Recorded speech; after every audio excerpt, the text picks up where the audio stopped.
Last year ನಾನು ಅಷ್ಟೇ ಬಂದಿದ್ದೆ, ದರ್ಶನ ಮಾಡ್ಕೊಂಡು ಹೋಗಿದ್ದೆ. ಈ ಸತಿ ನಾನು ಫ್ಯಾಮಿಲಿ ಸಮೇತ ನನ್ನ ಧರ್ಮಪತ್ನಿಯನ್ನು ಕರ್ಕೊಂಡು ಬಂದಿದ್ದೀನಿ. ನಿಜವಾಗಲೂ ಭಾಳ ವಿಶಿಷ್ಟವಾದಂಥ ಹಾಸನಾಂಬೆಯ ದರ್ಶನ ಆಯಿತು.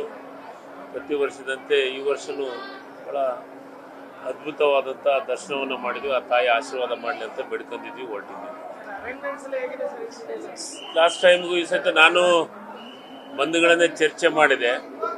ನೇರವಾಗಿ ಬರೋದಕ್ಕಿಂತ IBಗೆ ಹೋಗಿ ಅಲ್ಲಿಂದ VIP ಗಳನ್ನು ಕರ್ಕೊಂಡ್ಬರೋಂಥ ವ್ಯವಸ್ಥೆ ಮಾಡ್ತೀವಿ. ಲಾಸ್ಟ್ ಈ ವರ್ಷ ಭಾಳ ವ್ಯತ್ಯಾಸ ಕಾಣ್ತಾ ಇದೆ. ನನಗನ್ಸಿದ ಮಟ್ಟಿಗೆ ನಮ್ಮ ಜಿಲ್ಲಾ ಮಂತ್ರಿಗಳು ಭಾಳ ಅಚ್ಚುಕಟ್ಟಾಗಿ ವ್ಯವಸ್ಥಿತವಾಗಿ ಮಾಡಿದ್ದಾರೆ ಅಂತ ಅನ್ನಿಸ್ತಾ ಇದೆ. ಜನರಿಗೆ ಯಾರಿಗೆ ತೊಂದರೆ ಆಗಲಾರ ರೀತಿಯೊಳಗೆ ದರ್ಶನ ಮಾಡಲಿಕ್ಕೆ ಭಾಳ ಕೂಲಾಗಿ ಆರಾಮಾಗಿ ದರ್ಶನ ಆಗ್ತಾ ಇದೆ.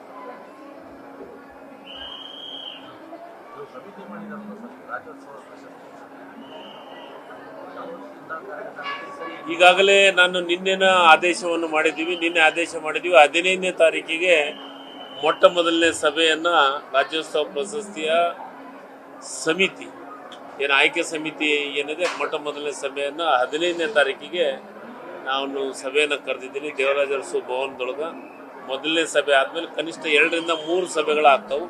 ಅದಾದಮೇಲೆ ಉನ್ನತ ಮಟ್ಟದ ಸಭೆ, ಮುಖ್ಯಮಂತ್ರಿಗಳ ಅಧ್ಯಕ್ಷತೆಯೊಳಗೆ ಉನ್ನತ ಮಟ್ಟದ ಸಭೆ ಇದೆ.